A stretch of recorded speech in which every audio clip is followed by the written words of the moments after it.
화암구국은 강호에서의 자족감을 드러내는 시고, 그 다음에 출사하지 못한 선비로서 회포를 드러내는 시고, 그 다음에 취향이 반영된 자연물들을 자기가 이제 기르면서 쓴 시야 라고 상황을 줬어요. 상황을 주고 지문에서 이제 쭉 지문이 나와 있고, 여기 마지막 줄에 두어라 야인생에도 자랑할 때 있으리라 라고 줘놓고, 이제 선지에서 무슨 짓을 했냐면, 선지에서 어머님부터 한번 판단해 보세요.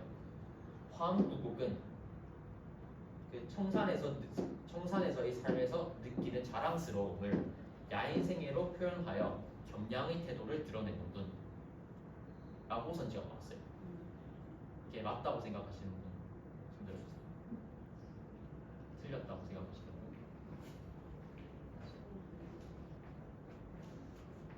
그러니까 이게 결국에는 이 야인생애가 앞부분도 맞았거든요. 청산에서의 삶에서 느끼는 자랑스러움은 맞는 소리였어요. 그래서 이제 판단의 근거 자체가 야인생애가 과연 겸양의 태도를 드러내는가로 넘어왔었어야 된단 말이에요. 사실 학생들 입장에서 생각해 볼게요. 학생들 입장에서는 야인생애 자기 자신을 뭐 야인으로 표현을 했어. 그러면 우리 평가원은 이 주어진 객관적인 시험이라고 했잖아. 그러니까 이 야인에 집중을 하는. 그러면 자기 자신을 낮췄어요. 그러면 겸양 아니야? 겸양 맞잖아 라고 생각을 해버린단 말이에요. 그래서 더더욱 이 상황을 보는 거, 그 다음 맥락을 보는 게 중요하다는 거예요. 두어라 야인생에도 자랑할 때 있으리라고 해보면, 야인생애가 쓰인 목적이 뭐야? 목적은 자랑이 있는 거예요. 자기를 자랑하는 데 그게 겸양이에요. 겸양은 자기 자신을 낮출 때 쓰는 건데, 또 여기의 중요성이 뭐냐면 출사하지 못한 선비로서 회포를 드러내는 시라면서요.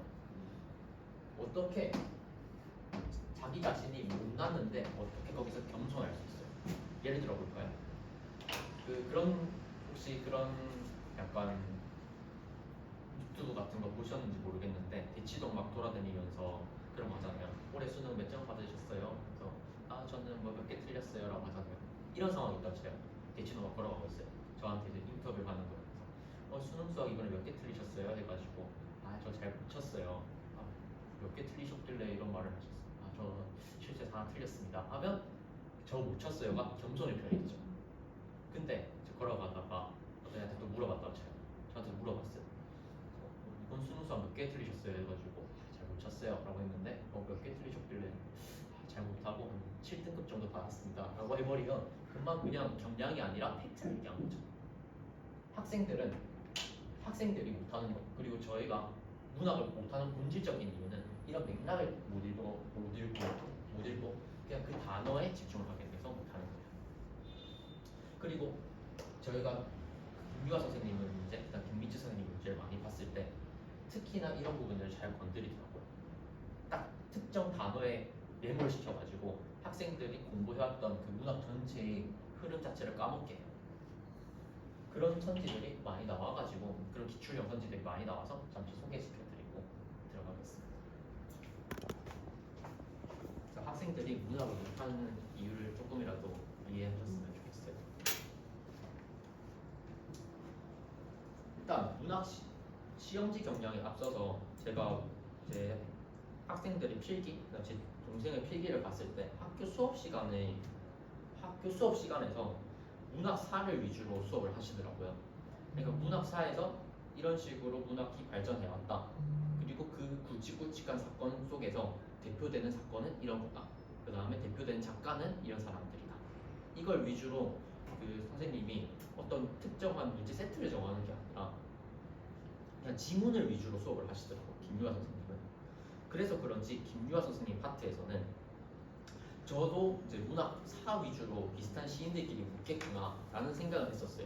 그리고 출제할 때 외부 지문을 들고 올 때도 비슷한 문학사에 들어가 있는 다양한 시인들의 문제를 들고 왔었고, 그런데 김유아 선생님은 조금 더 들어가셨어요. 오히려 문학사에 더 들어가가지고 동일한 시인의 여러 지문들을 묶어서 출제를 하셨더라고요. 그래서 이들 간의 비교를 계속 시켰었거든요. 수업 시간을 봤을 때 그 수업을 하면서 각각의 시인들의 특징에 대해서도 선생님께서 서술을 하셨었어요. 그거를 이제 객관식 문제, 그 다음에 외부 지문 문제에도 꾸준히 연결시켰던 것 같습니다. 그런데 어쨌든 선지를 판단하는 과정 속에서 이건 이제 구성의 문제인 거고, 선지를 판단하는 과정 속에서는 아까 말씀드린 것처럼 이 새끼가 어떤 상황인지, 어떤 정서를 가지고 있는지 그거를 확실히 잡고 풀었어야지 잘 뚫리는 문제가 맞다. 그러니까 이런 태도가 되게 좋은 것 같아요. 그 문제를 딱 읽었을 때 이런 시 아니었는데, 그러니까 크게 봐야 된다는 거죠. 이런 거를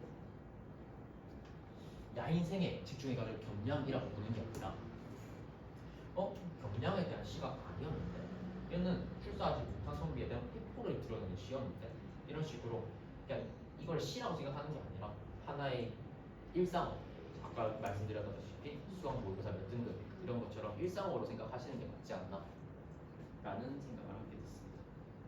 사실 방금 영신이가 얘기한 게 제가 문학을 정말 못했던 이유가 또 반영된 거기도 하거든요. 저는 특히나 국어에서 비문학과 문학 중에서 문학을 더 못했어요. 그러니까 제일 어떻게 보면 문과적인 거잖아요. 근데 저랑 되게 비슷한 쌤이 많을 건데 문학 딱 작품을 딱 주고 다 읽어봐 하고 딱 읽고 나서 쌤 너무 어려워요 막 이러는 거예요. 그래서 그럼 뭐가 어려웠냐를 물어보면 보통 쌤 여기를 보시면 이게 뭔 소리인지 모르겠어요 이렇게 얘기를 해요. 근데 사실 문학은 그게 중요한 게 아니거든요. 문학은 사실 주관적 표현들이 되게 많이 들어가 있고 그 주관적 표현이라는 거는 사실 그 작가만의 생각인 거잖아요. 그러니까 우리가 미리 막 그거에 대한 배경 지식을 가지기가 쉽지가 않아요. 그러니까 그리고 그 사람 막 한 번 생각하기 시작하면 진짜 끝도 없잖아요. 그러니까 자기 혼자서 엄청 깊게 생각한 거를 내가 처음 보는 내가 이걸 바로 해석하는 건 애초에 그거는 그 방향성이 아니라는 거예요. 그럼 우리는 뭘 해야 되냐? 여기에 매몰되는 게 아니라 일부분에 전체를 볼 수 있어야 된다는 거예요. 그래서 아까 영신이가 되게 잘 얘기해 준 게 일상어라고 했거든요. 사실 문학은 저는 이제 문학이 어떤 게 약간 매료되냐면 문학은 결국에는 사람에 대해서 얘기를 하고 싶은 학문인 거예요. 그러니까 인문이라는 거잖아요. 결국에는 거기 앞에 사람이 생략이 되어 있는 거고, 그러니까 사람이 어떤 상황에서 어떤 감정과 생각들을 하는지를 물어보고 싶은 게 문학인데 학생들은 표면에 매몰되게 되는 거죠. 그러니까 그 이면을 봐야 되는데 그 진실을 봐야 되는데 그걸 안 보고 못 보고 그냥 여기에 그냥 앞에 딱 보이는 거 가지고 약간은 좀 잘 약간 오해를 하는 것 같아요. 그러니까 이런 거죠. 뭐 저희가 이제 학교를 갔을 때 딱 보면 엄청 덩치 크고 막 험상궂게 생긴 친구들 있어요. 근데 처음엔 되게 저 친구 또 무서운데 하다가 친해지면 제일 순둥한 애예요. 보면 또 반대로 제일 착하게 생겼던 애가 또 나중에는 쟤 좀 약간 조심해야 돼 그런 게 있거든요.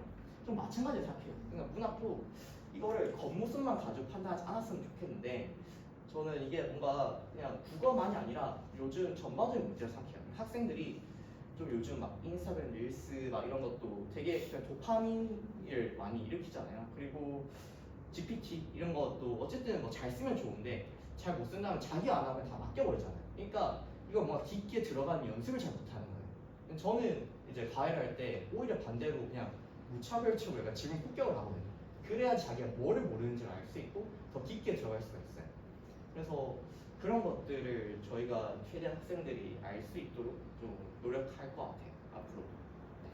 인문문학에 대비해서는 당연히 선생님께서 정서와 태도를 언급하실 거거든요. 그 정서와 태도를 기준으로 삼아가지고 이제 그 시를 한 문장을 정리한 다음에 그 기준점을 시험장에서도 시어에 두는 게 아니라 그 상황과 다른 정서와 태도에 두는 게 맞지 않을까.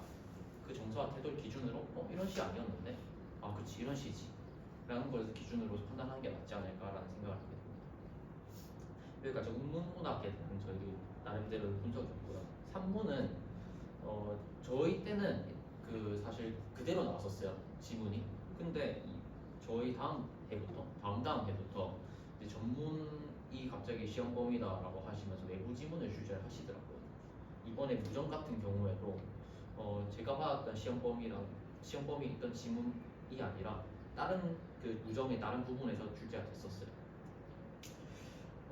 그래서 소설은 전문이 시험 범위고 그럼 이걸 어떻게 대비해야 되냐, 그냥 외부 지문처럼 느껴야 되냐라고 생각하실 수 있는데 그런 건 또 아니에요. 예를 들어서 춘향전을 한번 생각을 해볼까요? 여러 어머님들이 이제 수능을 치러 가셨을 때 춘향전이 나왔대요. 춘향전이 나와가지고 딱 소설 첫 부분에 내년 전해를 매우 쳐라 라는 말이 나왔어요. 그럼 이게 누가 말했겠어요? 당연히 변사또가 얘기했겠죠. 그럼 이거를 어머님들은 어떻게 알아요? 어머님들은 인물 관계도, 그 춘향전의 인물 관계도를 완전히 이해하고 있기 때문에 이 말은 변사또가 춘향이한테 말할 수밖에 없는 말이겠는데? 라고 생각을 하기 때문에 그걸 아는 거예요. 맞죠? 왜냐면 춘향이 전문을 읽어본 건 또 아닐 거란 말이죠. 맞죠? 그러니까 소설은 사실 그 대비를 하실 때 인물 관계를 기준으로 인물 관계를 명확하게 잡아가는 게 중요한 것 같아요. 그 다음에 인물 간의 특징까지 알아가면 좋겠죠. 그래서 인물의 특징, 이런 소설 전반에서 인물이 어떤 역할을 하는지, 그 다음에 내신이다 보니까 소설 전체에서 그 작가가 주고 싶은 메시지, 그 메시지에서 결국에는 그 인물들이 롤플레잉을 하고 있는 거니까 그 인물들이 어떤 역할을 하고 있는지, 그리고 그들 간의 관계는 어떻게 되는지 그 정도 잡아가면 그 인물 관계도 꽉 서 있는 상태에서 지문을 읽어가면서 서사가 저절로 붙어서 지문을 빠르게 스캔해서 풀 수 있을 거예요. 또 사실 이렇게 크게 관계를 잡아가야지 저런 사태가 발생해요. 소문에서는 이제 상황을 보라는 거고, 지문 소설에서는 그런 관계도를 잡아가야지 저런 어떤 낭만한 게 매몰되지 않고 선지를 뚫어낼 수 있습니다. 그래서 인물 관계도를 파악해내는 게 1순위다 라는 말씀을 드리고 싶습니다. 그래서 일단 저희가 기말거리에 대해서 말씀을 드릴 건데요. 첫 번째로 저희가 생각한 거는 오프라인 수업반을 한번 개설해 볼까 해요. 지금 제 동생을 봤을 때 너무 바쁘더라고요. 그 입시가 많이 바뀌어가지고 그 과탐 3개를 하고 있더라고요. 그것도 쉽지 않은 내용으로 제가 좀 봤을 때 생투에서도 그 내용이 내려오고 생원에 어려운 내용이 있고, 그래서 사실 진짜 막 수학을 해라고 하는데 과탐한다고 너무 정신이 없어요. 국어를 해라고 하는데 수학한다고 정신이 없어요. 그러니까 국어는 사실 조금 후순위로 밀리고 있는 상황인 거죠. 그거에 착안해서 저희가 사실 주간지랑 시험지를 계획한 것도 있었어요. 최대한 적은 문제, 사실 많다면 많지만 그게 해봤자 선지가 40개잖아요. 그 40개를 정확하게 풀기만 한다면, 그 다음 해설을 꼼꼼하게만 읽어본다면 학생들이 그 지문의 거시적인 흐름, 그 주제를 정확하게 이해하고 넘어갈 수 있게 만들자, 그 학습에 도움이 되게 만들자 라는 취지에서 만든 게 저희 주간지 목표였어요. 사실 저도 학원 많이 다녀봤지만 제 자료 이만큼 준 데도 많잖아요. 저는 그게 학생 때는 조금 많이 풀면 좋겠다 싶었는데 돌아봤을 때는 그렇게 크게 의미가 없는 것 같더라고요. 최대한 효율적으로 공부하게 도와주자. 그거를 효율성을 조금 더 극대화시키기 위해서 오프라인 수업반을 생각하게 된 거예요. 바쁜 일정을 위해서 6월 한 달간 총 그냥 4번 수업으로만 진행을 할 거고요. 수업 방식은 총 3시간 반 수업으로 일단 테스트를 먼저 칠 거예요. 전 시간에 배웠던 지문들을 가지고 미니 테스트를 칠 건데, 그때는 이제 객관식 서술형을 이제 만들어 가지고 그 내신처럼 치게 하는 거죠. 3시간 반 동안 수업 중에서 30분 동안 치고, 그 다음에 해설을 저희가 최대한 꼼꼼하게 적을 거거든요. 그렇기 때문에 그 진짜 좀 많이 틀린 문제들, 학생들이 어려워한 문제들에 대해서만 좀 간단하게 해설을 10분 정도 하고 넘어갈 생각이에요. 나머지들은 해설을 보면서 확인. 근데 이런 거 봤을 때 뭔가 잘 해결 안 될 수 있잖아요. 그러면 이제 남아서 1시간 저희가 질문 시간 만들 거거든요. 남아가지고 미니 테스트 오답 저희가 하는 것까지 다 보고 보낼 거예요, 학생들을. 왜냐면 집 가서 절대 안 하거든요. 우리 해운대고 친구들은. 저도 그랬고. 해운대고 친구들은 집 가서 오답을 안 하기 때문에 저희가 무조건 하는 거 다 보고 보낼 거예요.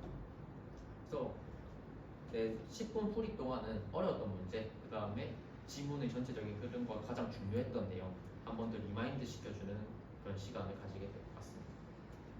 그리고 나서 이제 문학과 독서를 전부 다 수업을 할 거기 때문에 그럼 비중이 이제 지문이 나가는 진도가 있잖아요. 학교 진도에 맞춰서 저희도 수업을 할 건데, 그때 뭔가 문학 수업이 많았어. 그럼 문학은 2교시에 보고 독서를 1교시에 할 거예요. 30분 이미 시험을 쳤으니까 수업할 수 있는 시간, 1교시 수업할 수 있는 시간 별로 없겠죠. 그래서 그때 동안은 적게 나간 부분을 하고 그 다음에 많이 나간 부분을 해가지고 최대한 그 주에 나갔던 진도는 다 해결할 수 있도록 해서 4주 동안 총 4번의 수업으로 대비를 시켜줄 예정입니다. 비문학은 그래서 주제를 읽는 독해 그 다음에 학생들이 어려워했던 구간들이 분명히 있거든요. 모든 지문에서 고3 지문이다 보니까 안 뚫리는 구간이 있을 거예요. 이거 무슨 말이지 싶은 구간이 분명히 있을 거란 말이에요. 그거를 구체적으로 설명하고 궁극적으로 거시적인 흐름을 볼 수 있게 도와줄 겁니다. 거시적인 흐름이 되게 중요하다고 했었잖아요. 그다음 이거를 똑같이 주간지는 과제로 나갈 거예요. 과제를 통해서 이제 학생들이 해설을 읽으면서 거시적인 흐름을 계속 반복할 수 있겠죠. 저희가 또 호평을 받았던 해설 중에 한 개가 뭐였냐면 구어체로 저희가 다 적었거든요. 그러니까 뭐다 라고 하는 것보다 뭐겠지? 뭐 해야 되겠지? 이런 식으로 과외 선생님이 얘기하듯이 적어주니까 애들이 가독성도 좋다고 막 하더라고요. 그러니까 저희가 데모 버전을 냈을 때는 그냥 딱딱하게 적었다가 두 번째 데모 때 그냥 약간 구어체를 적었는데 저희 동생이 구어체를 적더라고. 구어체가 훨씬 더 좋은 것 같다. 가독성이 좋은 것 같다. 라고 하더라고요. 그래서 거기서도 이제 해설해서 이 주제의 흐름, 그러니까 저희 해설은 그랬어요. 어떤 부분을 찾아서 읽어라는 게 아니라 전체적인 흐름을 봤을 때 화이는 이런 A라는 걸 주장했어. 근데 지금 선지에서 B라고 얘기하고 있지. 그러면 A는 이게 선지는 틀린 거야. 이런 식으로 그 주제를 입각해가지고 학생들이 실전적으로 풀 수 있는 해설들을 많이 작성을 했었거든요. 일단 문학은 저희가 아까 말씀드렸다시피 선지가 어떻게 구성되는지 출제자의 시선에서 판단할 수 있게 도와줄 거예요. 그 다음에 또 문학사적으로 좀 중요하다고 했잖아요. 그러니까 문학사적으로 이제 이 시인이 어떤 역할을 가지는지, 그 다음에 저희도 좀 찾아보고 와가지고 이 시인이 그 문학사적으로 어떤 영향을 가졌고 어떤 시를 써내려갔는지 그런 거를 위주로 수업을 해줄 예정입니다. 정서 태도는 기본이고 거기 위에 문학사를 얹힌다고 생각하시면 될 것 같아요. 거기에 선지가 어떻게 구성되는지까지 설명을 합니다. 그리고 그 비문학 파트에 대해서 하나만 더 말씀드리자면 이제 비문학 지문이 아까 이런 식으로 있었잖아요. 공부를 할 때 이제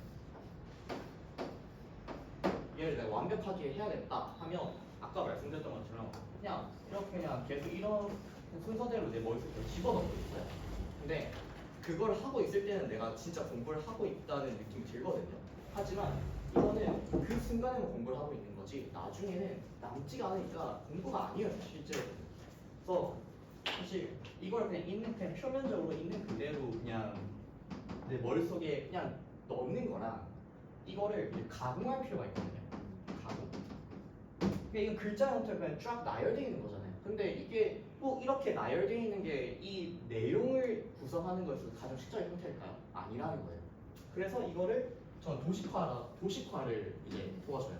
그래서 뭐 이거는 콰인 뭐 논리실증주의자 막 이런 얘기 나왔었잖아요. 이런 식으로 각각의 어떤 이 파일, 저 폴더를 만들어 하거든요. 각 폴더에 내가 어떤 것들이 넣어야 되는지를 이런 것들을 제가 도와줄 거예요. 그리고 아까 얘기했던 거시적 흐름도 이제 이 빅락 지문들은 문단들로 이루어져 있거든요. 근데 보통은 이 문단들 그냥 나눠져 있지 이 정도 생각하고 이거를 제대로 활용을 안 해요. 근데 이 문단이 나눠진 이유가 있단 말이에요. 사실 이 쓰는 사람 입장에서는 사실 아무리 정보성 글이어도 결국은 사람이 쓴 것이기 때문에 어떤 의도를 가졌어요. 각 문단별. 나는 여기서 처음에 어떤 교주제 얘기하고 이걸 맞춰서 이렇게 순서대로 막 빌드업 해가지고 하겠다. 뭐 이런 식으로. 그러니까 이런 것들을 아는 친구와 모르는 친구는 어떤 차이가 있냐면요. 현장에서 내가 사실 완벽할 수는 없잖아요. 여기에 갑자기 좀 기억이 안 나네 했을 때 어쩔 수 없이 이걸 다시 봐야 되거든요. 일단 오픈북 시험이긴 하지만 시험이니까. 그런데 딱 돌아갔을 때 아무것도 없는, 그러니까 이런 처리를 안 하고 딱 본다면 또 하나씩 다 처음부터 찾아보고 있는 거예요. 서칭 시간이 너무 길어진다는 거죠. 근데 이런 식으로 거시적인 것들이 전개가 되는 학생들은 맞아, 이거 1문단은 뭐 이런 거 얘기하는 거고 여기는 대충 이런 얘기하는 거였어 하면 훨씬 빠르게 잘 수 있다는 거예요. 이런 디테일들이 시험 현장에서의 점수의 차이를 저는 만든다고 생각해요. 그래서 이런 것들을 이거 그냥 뭐냐면 제가 그냥 2학년 때 했던 방법이었어요. 저는 1학년 때는 그냥 무턱대고 그냥 공부하고 그다음에 막 학원에서 주는 자료 다 풀고 막 그러니까 꾸고 다녔던 것 같은데 막 자료를 엄청 많이 줘요. 그걸 다 풀면 저는 아 내가 공부를 제대로 한 줄 알았어요. 그게 아니더라고요. 사실 문학 같은 경우는 그게 다 내신 형태의 그런 문제들인데 실제 시험은 내신처럼 그러니까 내신류보다는 기출에 더 가깝게 돼요. 해고는. 그래서 괴리가 있더라고요. 아무리 열심히 해도 의미가 없는.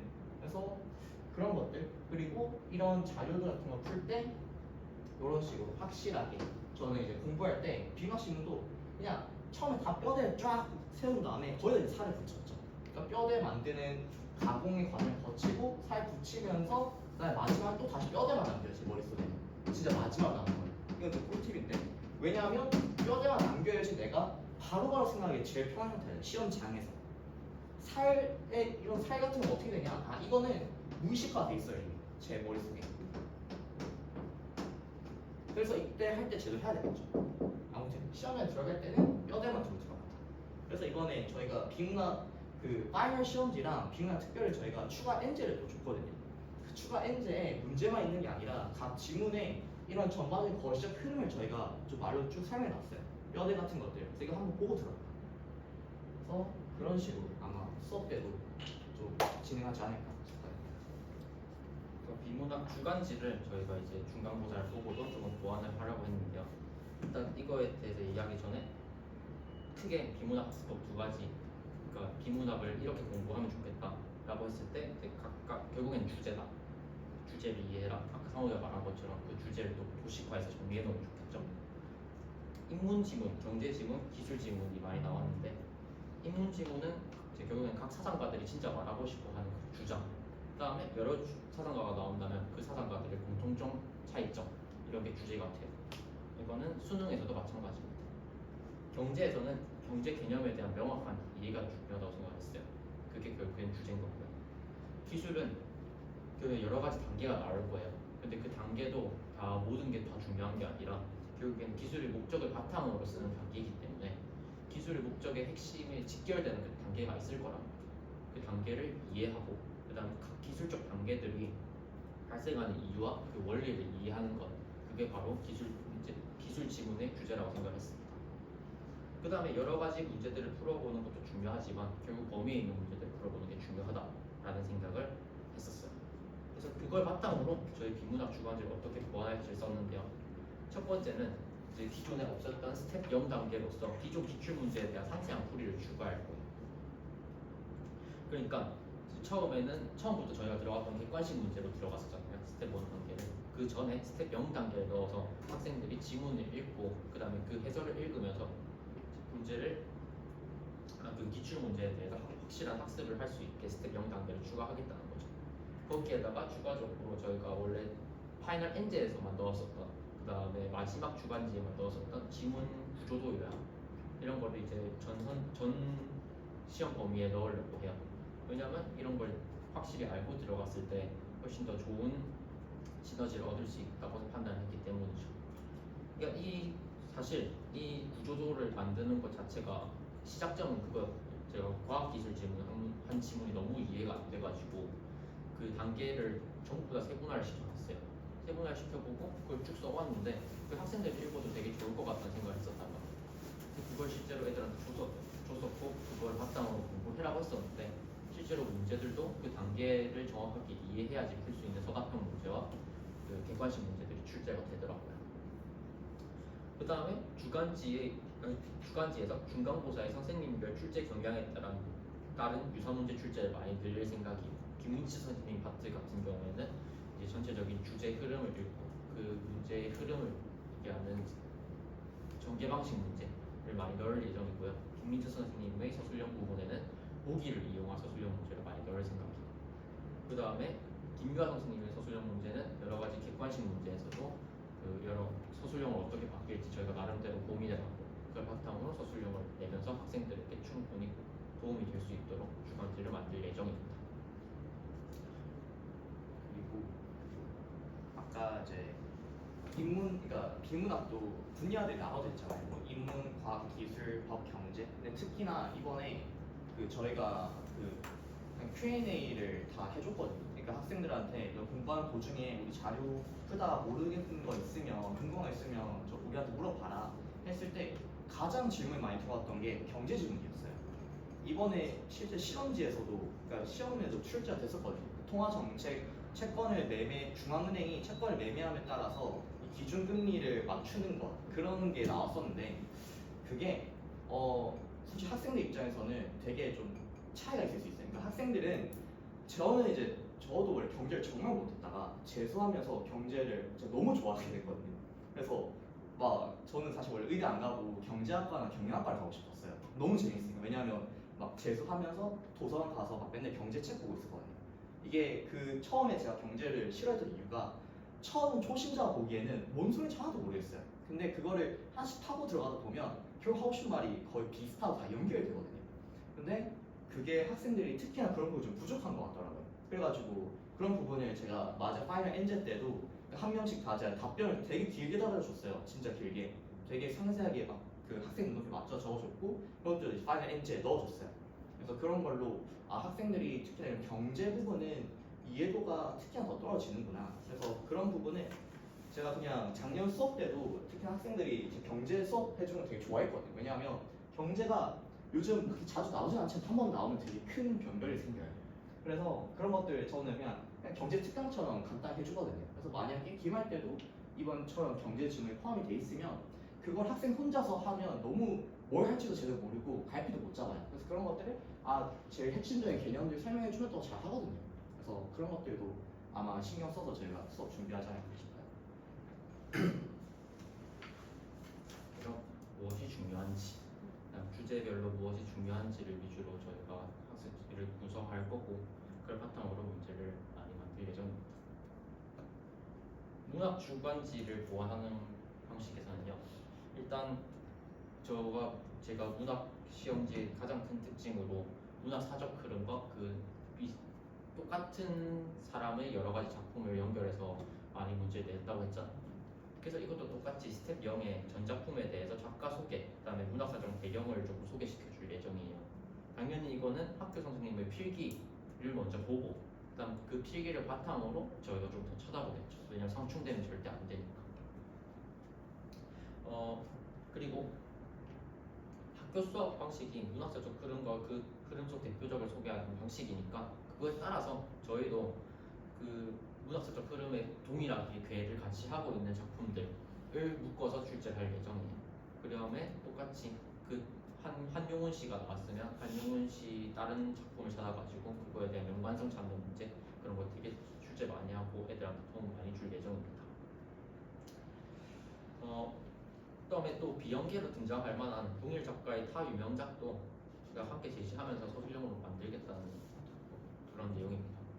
어쨌든 근데 이런 것도 다 중요하지만 제일 중요한 건 이거예요. 정서와 태도. 정서와 태도를 꽉 잡는 연습을 무조건 먼저 시키고 그걸 바탕으로 이런 곁다리들이 더 생겨난다고 생각하시면 될 것 같습니다.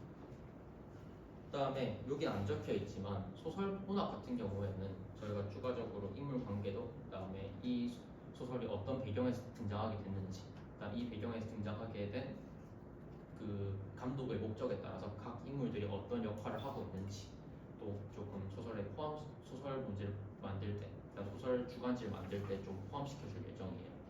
실제로 저희가 무정 특별판 해가지고 그 비문학 커리를 나눠줄 때 무정 그 소설에 관한 특별판을 따로 나눴었거든요.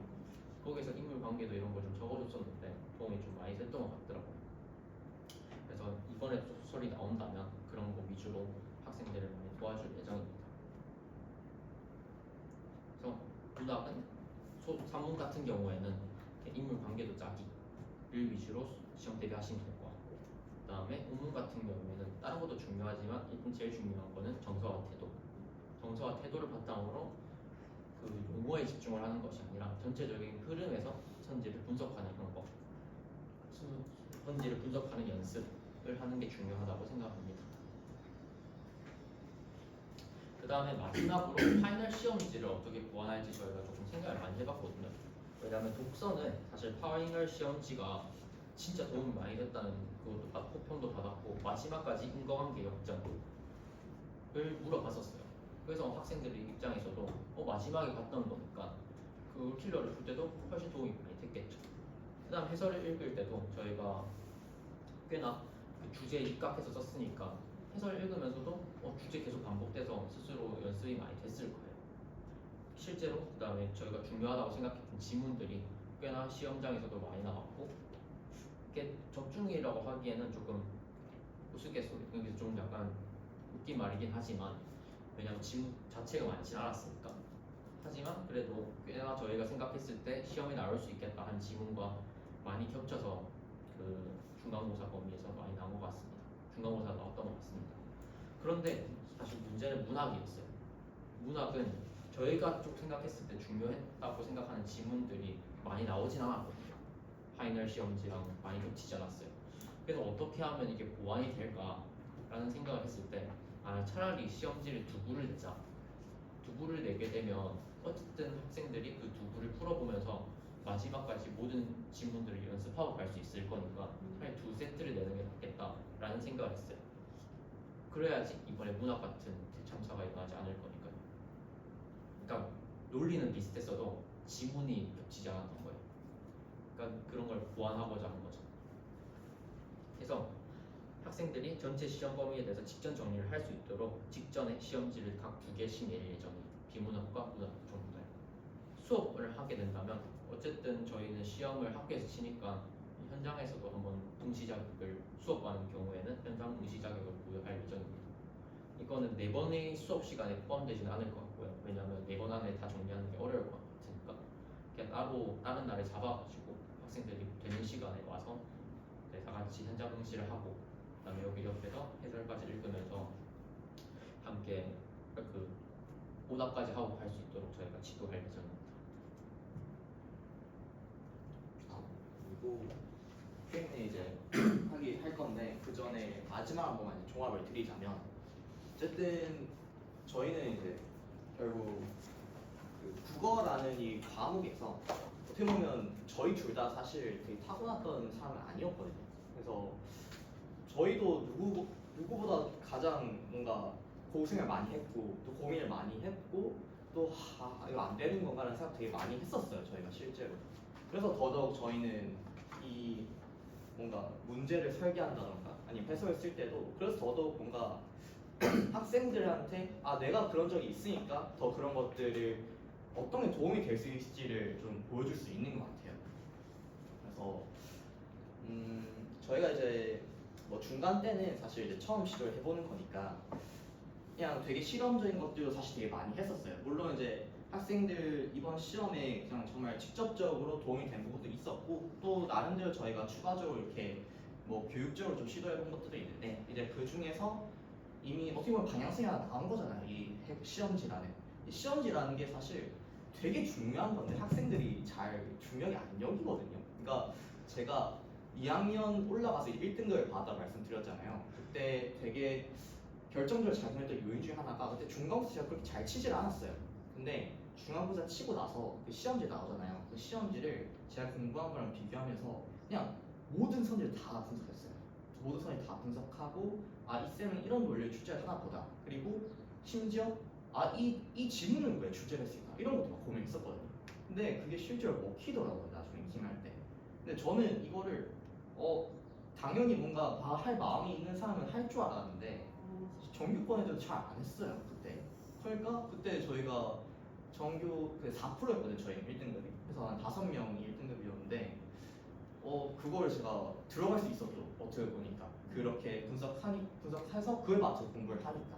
또 이게 어떤 걸 보여주냐고 생각하냐면 공부라는 게 사실 절대적인 양도 중요해요. 그거는 양이랑은 절대 무시할 수 없어요. 다만 방향성도 정말 중요한 요소 중에 하나입니다. 특히나 뭐 수능 같은 경우는 사실 처음에 방황을 좀 하다가 나중에 뭐 잡아도 돼요. 잡을 수 있겠죠.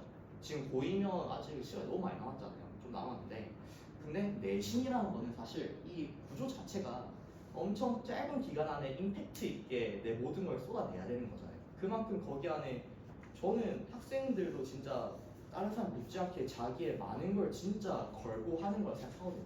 그러니까 그걸 만약에 자기가 너무 열심히 했고 많은 시간과 에너지를 들였는데 이걸 못 쳤을 때 그 박탈감이 엄청 큰 것 같아요. 그래가지고 그래서 저는 더더욱 이 되게 소중한 기회라고 생각하고 되게 학생들의 시간은 저는 굉장히 소중하다고 생각하거든요. 특히나 이 20대 때 또는 사실 저희보다 훨씬 더 소중하죠. 그러니까 이 금 같은 시간 어떻게 보면 인생에서 자기가 무언가를 하고 싶다는 마음을 가지고 할 수 있는 시간 사실 전체로 보면 그렇게 크지 않잖아요.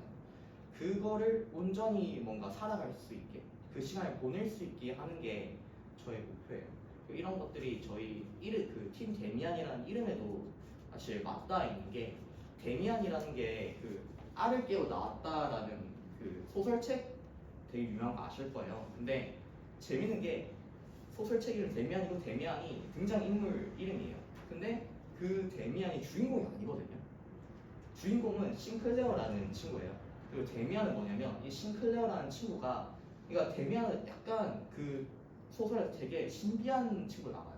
뭔가 같은 또래인데 조금 뭔가 다른 느낌이고 뭔가 본질을 보고 있는 것 같고 그런 친구인데 싱클레어는 되게 일반적인 학생이거든요. 근데 이 전반의 내용 자체가 싱클레어라는 친구에서 맞춰져 있어요. 그러니까 싱클레어라는 친구가 자기가 자신이 어떤 게 부족한지를 깨닫고 그다음에 더 넓은 세상으로 나아갈 수 있도록 그 알들 하나씩 깨가는 거죠.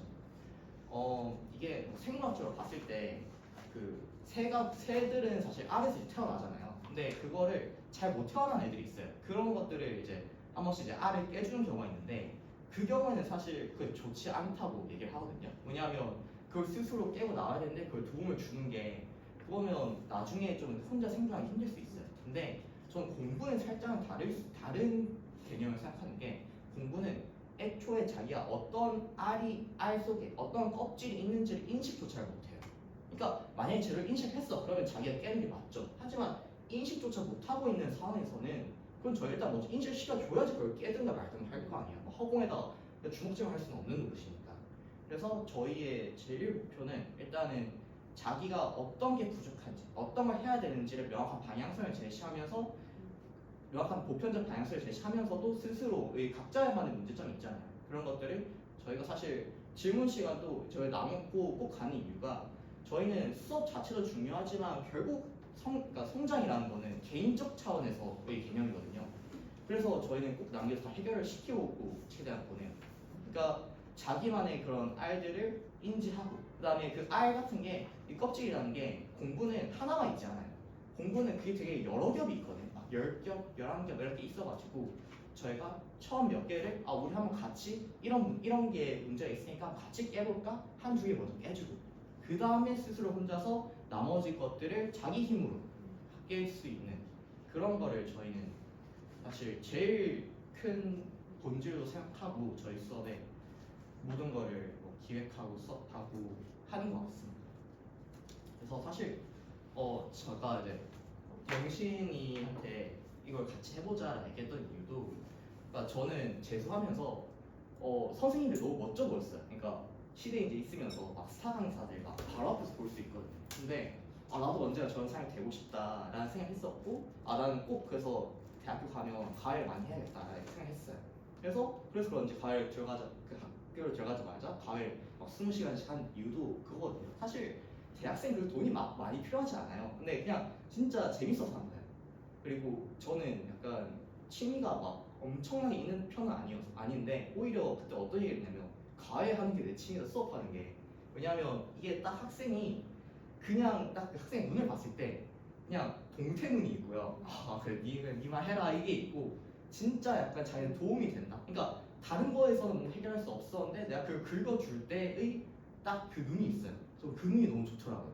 그 약간 반짝이는 그 약간 초롱초롱해진 그 눈이 있거든요. 사실 그걸 아까 그 그림에도 사실 그걸 표현한 놓은 거예요. 저는 그걸 보기 위해서 이제 노력하는 거고 제가 이제 영심이랑 사실 해고 있을 때 별로 안 친했는데 재수하면서 되게 친해졌어요. 근데 재수하면서 영심이라는 친구가 되게 정말 약간 그때도 사실 공부하는 입장만 있잖아요. 근데 막 자기가 막 그날 배운 걸 막 저한테 겁나 설명해 주는 거예요. 영신이가 막 신나면서 그러니까 그런 거에 있어서 얘는 자기 자신도 물론 중요하겠지만 이거를 누군가에 도움을 주는 걸 되게 좋아하는 애구나. 그런 애니까 뭔가 다음에 우리 막 나중에 학원 같은 거 한번 해보자 같이 막 이런 얘기를 했어요. 그냥 지나가는 말로. 근데 이제 어쩌다 보니 기회가 되고 또 감사하게도 이런 게 상황이 왔다 보니까 이제 하고 있는 거고요. 그래서 아무튼 저희는 저희의 이 목표는 결국에는 학생의 성적에 맞춰져 있다라는 것, 그 말씀을 마지막 한 번 더 드리고 싶었습니다. 그래서 일단 간담회 자체는 여기서 마치도록 할게요. 자유롭게 질문 잘 주시면 됩니다. 수학 관련해서 질문해 주셔도 돼요. 그럼 오프라인 기간은 이제 뭐 요일을 정해서 일주일에 한 번 이렇게. 네, 맞아요. 네네. 지금 생각하고 있는 거는 일요일에 진행해 볼까 싶긴 한데 그거는 아마 수요를 보고 진행할 것 수요 같아요. 보고 날짜 잡아가지고 해야 되지 않나요? 장소는 어디서? 여기서 여기서? 네. 여기서 학교에서 대화를 해주는 건가요? 아 저희가 돈 내고 대여하고 있어요. 그러니까 이것도 되게 소리가 있는데 이게 사실 여기가 고등학교인데 태묘잖아요. 학생들이 없잖아요. 네. 그래서 저희가 그냥 교장 선생님 찾아가가지고 아. 위에 놀고 있으니까 그 저희한테 대여하는 게 어떻겠냐, 위인 아니겠냐, 뭐 교육 사업도 있고 하니까.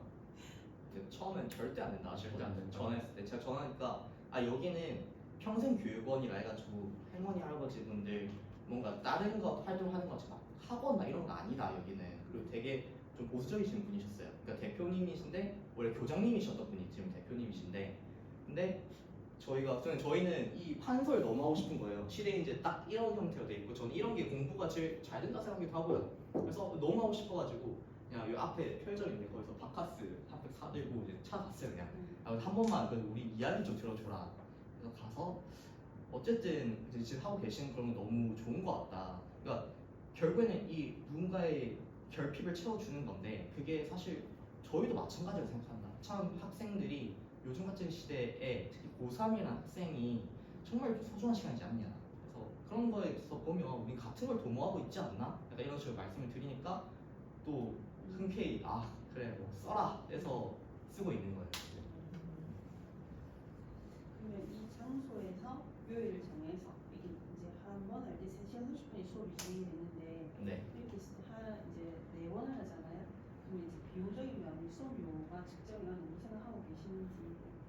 그거는 아직 확정된 건 아닌데 네. 저희가 그냥 지금 생각하는 거는 이제 수업 3시간 반 4번 하고 그다음에 뒤에 클리닉 1시간 있고 그리고 자료는 이제 기본적으로 그러니까 저희 수업반 자료관 있잖아요.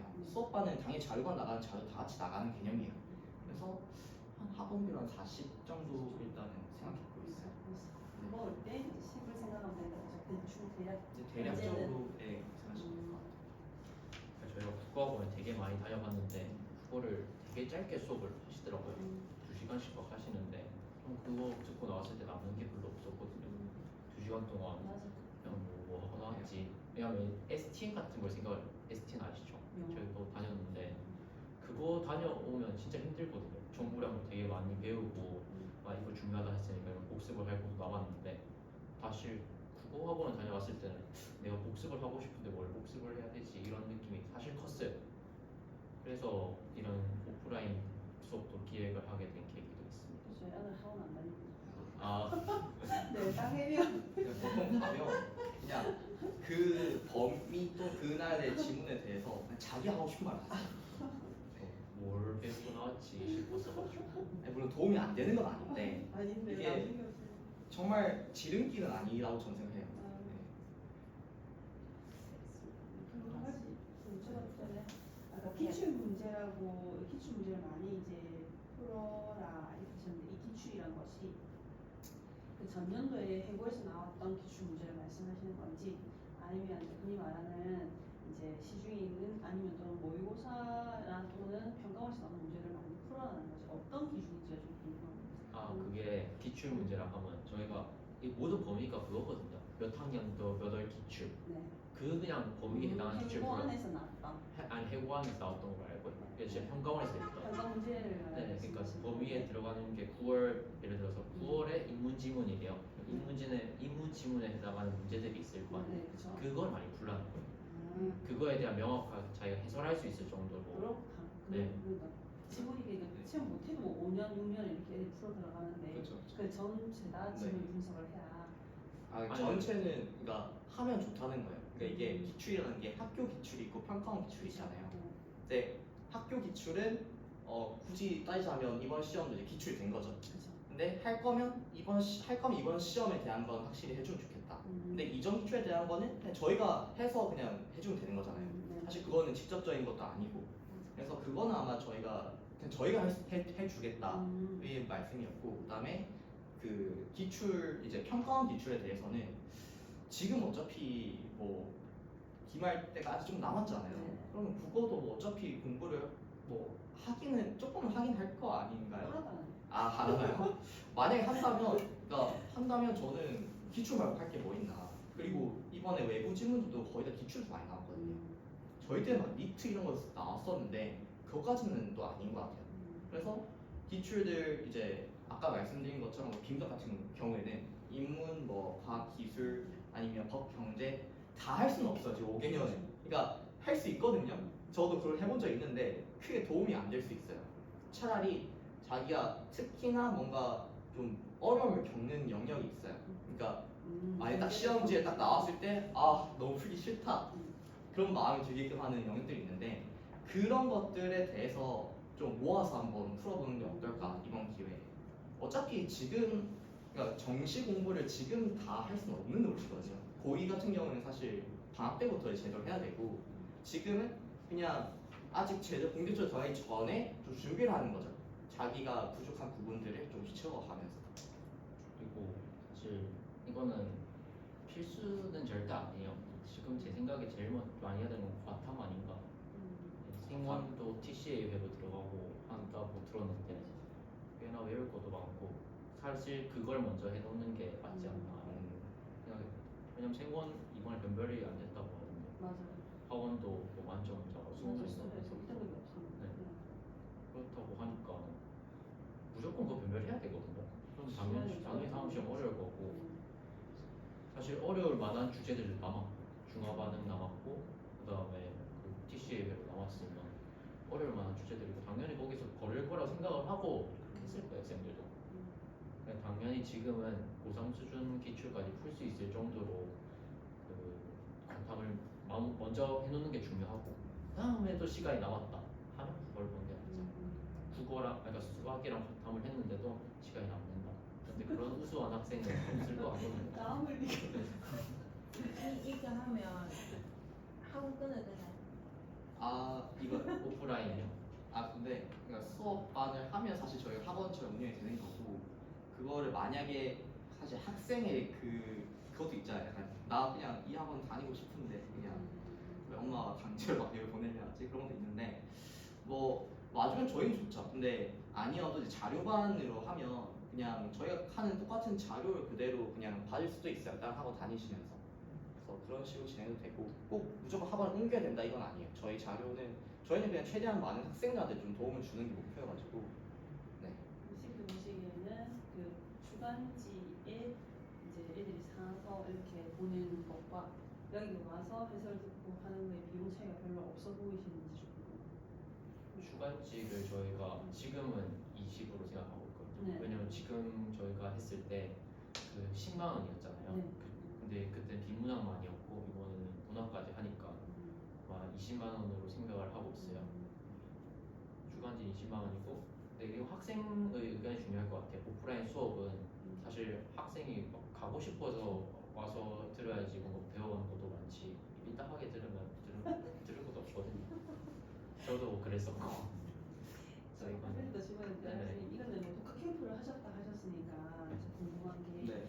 이게 독학 재수학원들이 되게 이제 많잖아요. 서울권에도 많고 맞아요. 선생님들 말씀하시는 시대인재 선생님들이 이제 흔히 말하는 이 스타 강사 선생님들이 있는데 얘네들이 거기 방학 때나 이렇게 집중 수업을 해서 그분들한테 수업 받는 것이 도움이 되는지 좀 궁금합니다. 고3이라면 무조건 도움 되는데 고2는 사실 잘 모르겠어요. 고3이라면 내신이 아직 남아있는 상태잖아요. 아 근데 또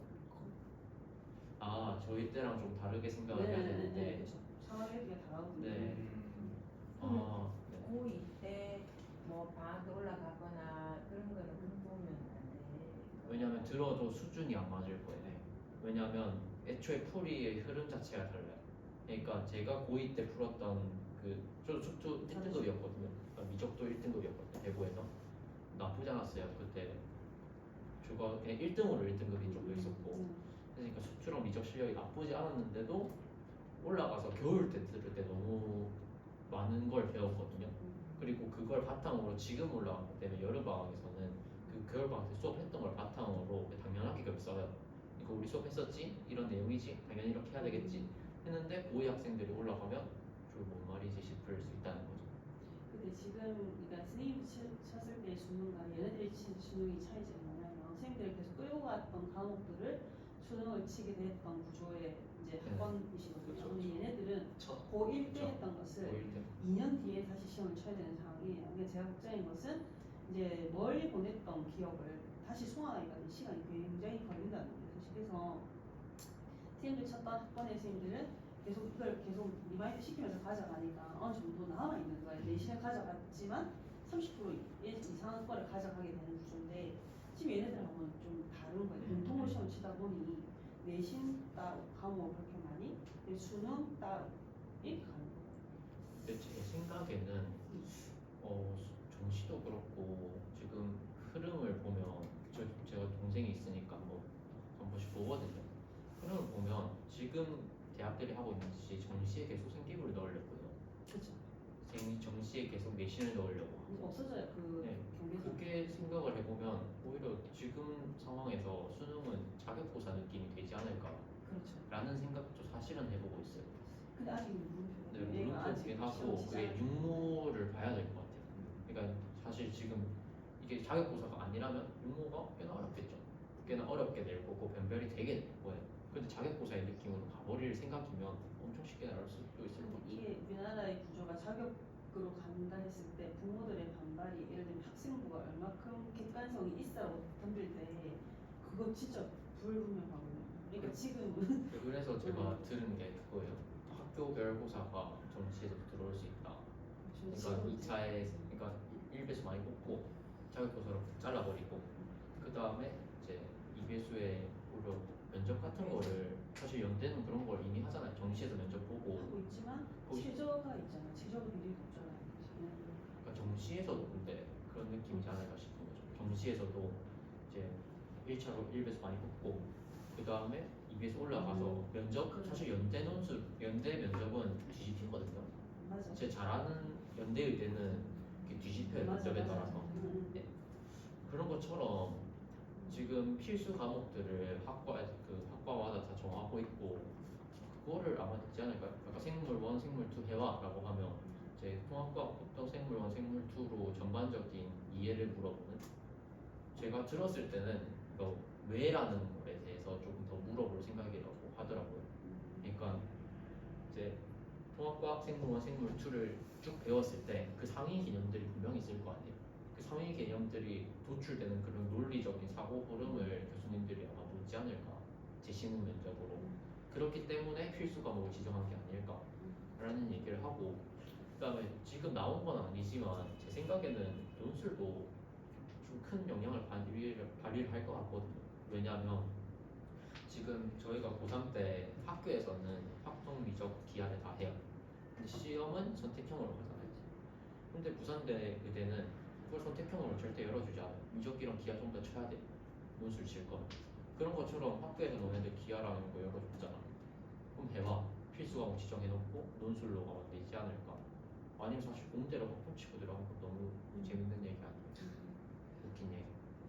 혹시 논술을 하고 들어가셨는데 이 논술 준비를 기본 수학 실력이 깔려 있어야 되는 건 기본이고 논술 준비를 따로 하셨나요? 네, 저는 따로 수업을 들었었어요. 다른 학원에 가서 들으신 거네요. 네, 그 시대에서 그러니까 파이널 때는 시대에서 들었고 제가 시대에서 아무래도 수업을 들었으니까 그 다음에 그 전에 그 전에 저는 3월부터 그냥 쭉 대학생과에 받았거든요. 그 이렇게 팀 수업을 하시는 분이 계셨어요. 그 가톨릭대 의대 다니시는 분이었는데 그분이 책도 쓰셔가지고 이분이면 잘 하시겠다 싶어서 그 수업을 들었는데 진짜 체계적으로 잘 하시더라고요. 그런 것도 제 공유가 가능한가요? 아니 그분이 이제 시대로 들어갔어요. 가톨릭대 의대 때려치우고 시대 이제 강사로 데뷔하셨더라고요. 그렇더라고요. 요즘에는 어떤 지위, 어떤 신분이 중요한 게 내가 어떤 직업을 갖고 있는지 중요한 게 아니라 요즘에는 얼마큼 많이 보냐의 포인트가 좀 변화됐다고 하나? 직업이 좀 변화됐다고 하나? 이거는 제가 들은 얘기인데 그 꼬실 때 그렇게 한대요. A4 용지 2개 깔아놓고 그분 이름이 김범찬 선생님이었거든요. 김봉찬 의사 김봉찬 적어놓고 강사 김봉찬 적어놓고 딱 그렇게 얘기했대요. 노골적으로 10년 네가 평생 벌 돈을 10년 안에 벌게 해주겠다. 이런 식으로 가격을 그러니까 한다. 요즘에는 그렇더라고요. 그러니까 지금이 영원한 적도 없고 그런 근데 논술 같은 경우는 조금은 달랐어요. 수능이랑. 왜냐하면 수능은 조금 정해진 사고 흐름이 있어. 논술도 그런 정해진 사고 흐름이 있죠. 근데 그게 괴가 좀 달라요. 그러니까 논술은 조금 발상적인 대신에 그 앞 문제에서 힌트를 줘요. 그러니까 1-1, 1-2, 1-3이 있거든요. 1-1에서 뭘 증명해라고 해요. 그럼 그건 되게 뜬금없겠죠. 처음 문제랑 좀 이상하니까. 근데 그 1-1을 이용해서 1-1을 또 푸는 거예요. 1-2를 이용해서 1-3을 푸는 거고. 그런 식으로 그런 논리적 흐름을 좀 강조하는 게 논술 시험이고 수능에서는 그런 발상적인 문제를 안 내죠. 애초에. 그러니까 그런 게 없다면 어렵게 느껴지는 게 발상적이라서 어렵다는 논술 기출인 거고 사실 1-1, 1-2, 1-3 넘어가도 꽤나 발상적이 그리고 그런 발상들이 어느 정도는 사고 흐름으로 있으니까 조금은 나은 건데 아무래도 수능보다는 훨씬 발상적인 시험을 보는 거죠. 그래서 저는 따로 준비를 했었어요. 왜냐면 부산대의대가 지역인재로 논술을 열어버려가지고 뭐 안 할 수가 없겠더라고요. 진짜 안 할 이유가 없다고 저는 생각해요. 왜냐하면 서울 친구들이 굉장히 부러워요. 진짜. 그렇죠. 부산대의대가 40명을 논술로만 뽑는데 지역인재 아예 20명 논술로만 뽑는데 말이 안 되는 거거든요. 지역에서 커트라인이 좀 많이 생각보다 낮아요. 제가 최초합을 했는데 전 전혀 최초합을 할 거라고 생각 못했던 게 일단 보통 어떻게 나오냐면 지금 같은 경우는 미적기랑 기하가 나오니까 이제 수원 수투로 한 개가 나와요. 지금 같은 대수랑 미적수원 그거로 한 개가 나오고 그냥 약간 에피타이저 느낌. 너 시험 치러 왔지? 이렇게 계산 연습 한 개 해볼래? 이런 느낌으로 에피타이저를 한 개 줘요. 그 다음부터 본 게임 미적이랑 기하거든요. 근데 이제 제가 미적을 풀려고 했는데 이제 첫 번째 문제 풀었는데 두 번째 문제가 너무 어려운 거예요. 계산도 너무 길고 이제 나중에 나와서 들으니까 1번을 이용해서 풀면 2번이 좀 쉬웠다 하더라고요. 근데 저는 그 1번을 이용해야 되는 사실은 알았는데 어떻게 이용을 해야 되는지 잘 모르겠는 거예요. 그래서 다른 방법으로 생각했을 때 계산이 너무 기니까 그 두 번째 문제를 못 풀었어요. 제가 풀다가 봤어요. 정확하게 세 개를 구해야 되는데 첫 번째는 계산을 꾹꾹꾹 밀어가지고 풀고 나머지 두 개는 못 풀었거든요. 백지를 냈거든요. 그리고 기하도 두 문제가 있었는데 첫 번째는 그러니까 공부를 했다면 풀 수 있는 문제 두 번째는 또 이게 좀 어려운 거예요. 첫 번째 걸 이용을 해야 되는데 어떻게 해야 되는지 모르겠어가지고 저는 그래도 나름 이거를 이때는 미적으로도 풀 수 있는 기하 문제였거든요. 그래서 그 미적분 형식으로 쫙 다 밀었어요. 쫙 다 밀고 답까지는 못 낸단 말이에요. 시간이 없어가지고 대신에 뭔가 느낌상 답이 0 이럴 것 같다는 생각이 있었어요. 그래서 그런 상황에 찍어가지고 그냥 이걸 것이다라고 적고 냈거든요. 이걸 계산하면 답이 나온다. 근데 그렇다고 해서 한 문제 그 미적분 2에서 총 3개를 구해야 되는데 2개는 백지로 냈고 한 개 이거 맞는지도 모르겠고 그다음 기하 한 개도 후루룩으로 풀었는데 이게 될까 싶었는데 최초합이 됐고요. 또 친구들한테 물어보니까 합격한 친구들한테 물어보니까 기하를 아예 못 푼 친구도 많더라고요. 그러니까 생각보다 지역 인재로 논술을 풀어버리면 컷이 많이 납니다. 그래서 안 할 이유는 없는 것 같다. 그 경쟁률이 거의 첫 숫자를 일단 보면 3학년 맞추고 이제 그렇죠. 근데 그게 또 상업사를 맞추는 게 은근 어렵기 때문에 어렵죠. 지역 안에서 상업사를 맞추는 건 좀 어려워요. 그래서 거기에 오는 애들 일단 응시하러 오는 애들이 3분의 2 정도고 거기 오는 애들이 3분의 2는 또 3분의 1을 못 맞췄어요. 경험 삼아 온 거예요. 그러면 사실 경쟁률이 그렇게 높지 않은 거죠. 근데 상합사가 1만고 해보든 어쨌든 전체를 놔두고 상합사를 맞추는 거기 때문에 근데 상업사를 맞추기가 어려워요.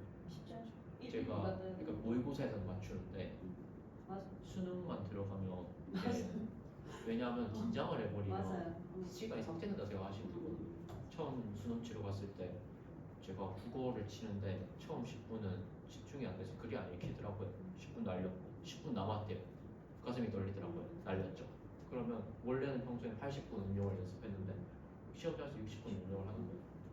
그러니까 거실 그 많이 내려가고 그래서 상합사를 생각보다 맞추기가 어려워요. 저도 그 성대고사 전교 4등이었고 또 그때 현역 때 국평 때 그냥 정시로도 의대 갈 수 있는 성적이 나왔었거든요. 근데 결과도 재수를 했으니까 수능을 못 가졌겠죠. 근데 제가 수학이 되게 자신 있는 사람이었어요. 그러니까 해고 수학도 올 내신 1등급이고 그다음에 저는 왜 특별히 저 자신 있다 생각했냐면 100분이잖아요 수학이. 근데 100분 하면 저는 보통 한 50분 남아요. 그냥 다 풀고 50분 남아. 그래서 그 시간 동안 계속 검토하는 거예요 그냥. 그래서 그렇게 하고 항상 평가원 시험에서 한 번도 96점 아래로 내려본 적이 없거든요. 그 정도였는데 제가 수능 때 이 수능 현장에 딱 사실 현역은 그게 처음 가보는 거잖아요. 처음 가봤고 그다음에 훨씬 더 많은 약간 그 고려를 했어야 되는데 그냥 저 나름대로 또 너무 욕심을 낸 것도 있었고 그러니까 안 풀리는 게 있었는데 저는 빨리 푼 대신 실수가 좀 있었거든요. 그거를 원래 검토를 했어야 되는데 직전에 제가 쳤던 사설에서 검토도 안 했는데 그냥 막 빨리 풀고 했는데 100점인 거예요. 뭐 안 해도 되겠지 하고 그냥 검토 안 하고 그때 안 풀리는 킬러 문제를 거의 한 50분 가까이 풀었어요. 넣었는데 못 풀었어요 결국. 그래가지고 완전 제 인생에서 처음으로 80점을 받았거든요 수능 때. 그러고 나서 다른 과목들도 그냥 같이 멘탈 털리니까 저는 최저로 못 맞출 거라는 생각 한 번도 해본 적이 없는데 올해 저는 제 내신이 1.78이었는데 이게 좀 애매할 수 있다 하더라고요. 부산대 의대가 안 될 수도 있다. 근데 시험 끝나고 보니까 울산대 의대, 부산대 의대, 가천대 의대가 1차 다 붙은 거예요. 근데 너무 슬픈 게 하나도 최저를 못 맞췄어. 다 한 문제 차이로 다 안 된 거예요. 저는 진짜 제 인생에 제일 뭐 아직 그 오래 산 건 아니지만 진짜 큰 충격이었어요. 근데 저는 특히나 뭔가 공부 말고는 내가 잘한 게 없다고 생각했기 때문에 내가 전부라 여겼고 내가 거의 5년 이상을 박았던 건데 그게 막 안 된 거예요. 너무 큰 충격을 받았고 그래서 좀 재수를 되게 좀 그래도 의미 있게 보내야겠다는 생각했던 것 같아요. 그만큼 어쨌든 현역 친구들 입장에서는 이 수능이라는 게 워낙에 그냥 그 수능 자체라는 변수도 너무 많고 그다음에 자기 내재적 변수도 많고 해가지고 진짜 어떻게 될지 모르겠어요. 그러니까 그래서 더더욱 더 준비를 제대로 해야 되겠죠. 그래서 어쨌든 그러니까 뭐 최저를 만약에 잘 맞출 수만 있다면 저 논술 저도 넣긴 넣었거든요. 물론 이제 수식 확정이 되니까 굳이 안 치러가긴 했는데 저랑 많이 안 됐으면 무조건 했을 것 같아요. 네. 생각보다 꿀입니다. 진짜. 우리한테 정말 수학 잘 해야 됩니다. 내가 이거 메커니즘을 안 배운 상태에서 그걸 하려면 잘해야 되는 건데 그것도 수능이랑 똑같이 배우면 되는 메커니즘이 많기 때문에 그러니까 이런 거예요. 안 배운 애들 입장에서는 갑자기 식의 해설지를 읽으면 부등식을 쓴대 갑자기 부등식을 구제해. 근데 배운 애들 입장에서는 이렇게 좀 당연히 부등식을 두는 게 맞다 라고 생각하는 그런 메커니즘이 있는 거죠. 그리고 논술은 사실 수능은 누구나 열심히 하지만 논술은 맞아. 하는 애들도 열심히 하는 애들이 정말 극소수예요. 그러니까 그래서 그런 것들에서도 이게 좀 내가 차이를 얻을 수 있는 거죠. 논술반을 좀 한번 만들어주시면 좋을 것 같습니다. 논술. 근데 이게 고3들은 상대로 이제 할 수 있는데 고2들 상대로는 지금 나온 게 없어가지고 그래서 예시문항 이런 게 이거지만 고3들을 상대로 하는 것을 고2 때 한번 미리 미리. 그런 것도 네. 도움은 될 수 있을 것 같아요. 네. 그래서 아니면 뭐 방학 때라도 네, 한 방학 번씩 때. 이렇게 슬롯을 하다 3학기 때 쭉 이렇게 스트레스 그래도 가는 되죠. 건 나쁘지 않은 것 같거든요. 그거는 제가 한번 왜냐면 안 해본 사람 이게 저희 때 영재가 없었는데 영재를 가르치는 것도 무리가 없듯이 논술을 해본 경험이 결국 논술에 대한 그 접근이 빠르다고 저는 생각이 들어요. 그래서 그런 게 좀 있으면 좋겠다는 한 번쯤은 돌아보는 거랑 안 돌아보는 큰 차이거든요. 한번 해보고 아니면 네, 그죠? 아니면 안 해도 되는 거긴 해서. 다른 네, 방법 맞아요. 찾는 것이고 그게 다 맞는 것도 아닌 거니 그걸 뭐 좀 빨리 좀 확실히 정하는 것도 좋은 것 같긴 한 게 사실 정말 나중 가서는 시간이 너무 맞아요. 오잖아요. 그러니까 뭔가 나 논술 아닌 것 같다면 아예 그냥 하지 말던가 좀 할 수 있을 것 같아 그러면 좀 정기적으로 하던가 그렇죠. 항상 문제가 애매하게 해서 그래 문제가 되는 거 맞아요. 같아요. 시기가 정말 네. 저희가 또 나중에 내부적으로 상의해 볼게요. 자세한 설명 고맙습니다. 네. 우리 김지한 어머니 네. 김준 어머니 아, 가셔가지고 수학 관련해서는 저희가 좀 정리해가지고 한번 올려드릴게요. 네, 오프라인연에 꼭 참석할 것 같습니다. 감사합니다. 공부는 언제 해요? 의대본. 저 예과라 가지고. 근데 포기한 게 좀 일본이긴 한데 근데 예과 때는 다들 많은 경험을 못 해가지고 저는 가치 있다 생각합니다. 과를 정할 때 예과 성적은 안 들어가거든요. 그래서 알아서도 잘 하시겠죠. 귀한 시간 내주셔서 감사합니다. 아, 도움 많이 됐습니다. 감사합니다. 네, 감사합니다.